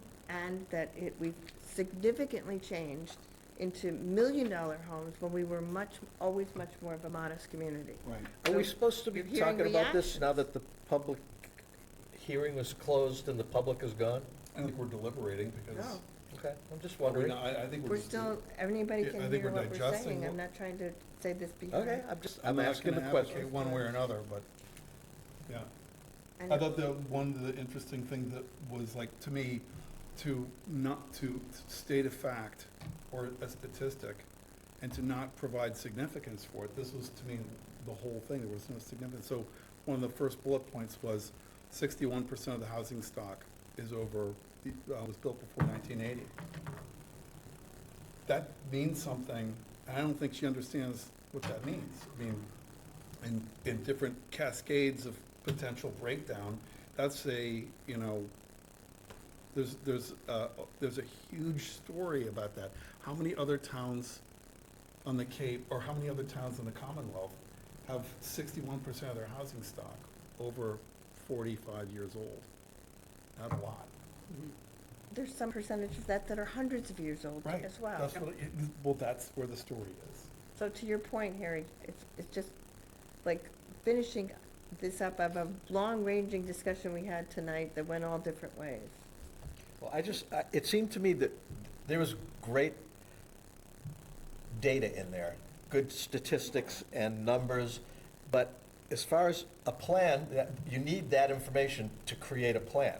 Right. But there's another step, and the other step is, what's the plan?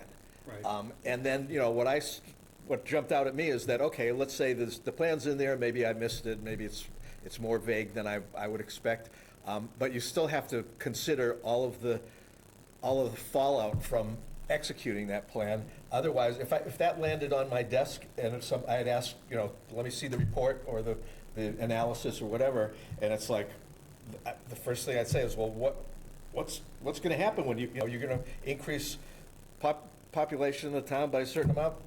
What's going to happen? There's got to be some results for that, and is anybody thinking about that stuff? And Right. So and that's why I said, my expectation wouldn't be that there would be a detailed analysis of the impact of the increase to population, but at least there should be some anecdotal reference to the fact that, these things are going to happen, and, further studies in the future might need to consider it to blah, blah, blah, whatever.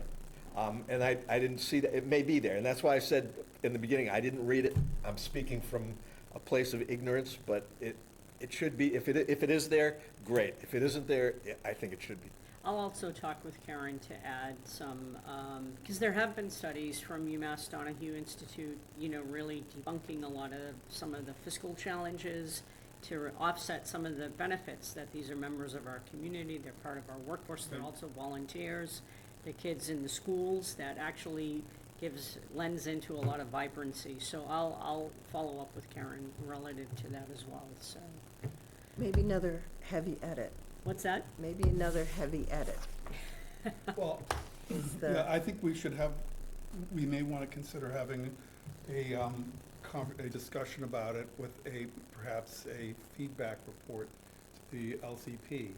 Oh, yeah. And just we can recommend edits or suggest, just as a rider, maybe just as another appendix.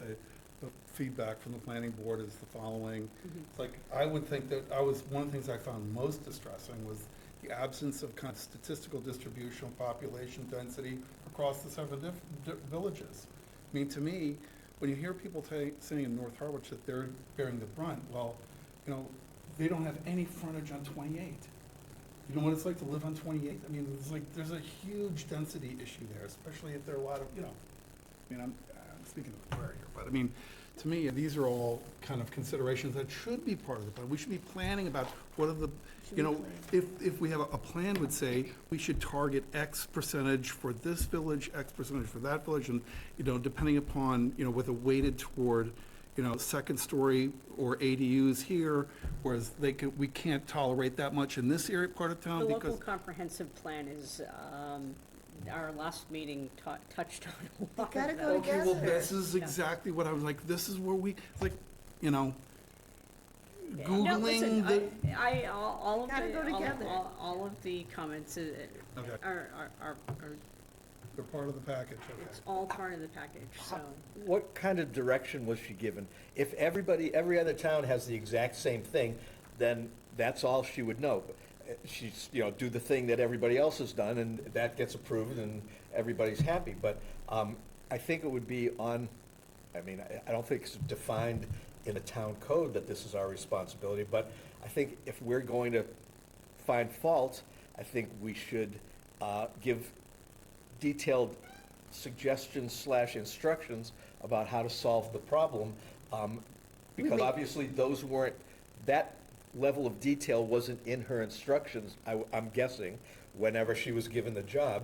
And so it's like, okay, well, it wasn't there. We can't complain that it wasn't there when no one told her it had to be there. Right. Let's tell her what should be We're added. not the client, that's the whole thing. We're just like a stage gate that this project has to go through. Yeah. They're not doing it for us. Right. So, But the local comprehensive plan will need to be endorsed by the planning board, because it is the planning board's, and the select board's responsibility to make sure that the town has an updated master, comprehensive plan. But for the housing production plan, you're right,